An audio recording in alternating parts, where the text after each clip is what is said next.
Hello everyone, আজকে আমি বানিয়েছিলাম ছোলা আলু কুমড়ো দিয়ে সম্পূর্ণ নিরামিষ একটি রেসিপি। প্রথমে কড়াইয়ে তেল দিয়ে কুমড়ো আর আলুগুলো সামান্য হলুদ দিয়ে বেশ লাল লাল করে ভেজে তুলে নিয়েছি। এরপর ওই তেলে সামান্য জিরে ফোড়ন, শুকনো লঙ্কা, তেজপাতা দিয়ে দিয়ে দেব টমেটো। কিছুক্ষণ নেড়ে দিয়ে দেব স্বাদমতো নুন আর আদা বাটা, কাঁচা লঙ্কা চেরা। আবারও বেশ কিছুক্ষণ নেড়ে দিয়ে দেব হলুদ, লঙ্কার গুঁড়ো আর জিরে গুঁড়ো। বেশ কিছুক্ষণ কষিয়ে নেব। মশলা থেকে তেল ছাড়লে দিয়ে দেব কাঁচা ছোলা। বেশ কিছুক্ষণ ভেজে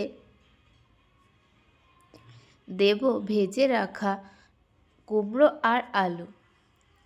ভালো করে কষিয়ে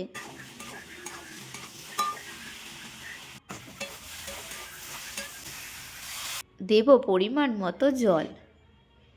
এরপর ঢাকা দিয়ে দেব।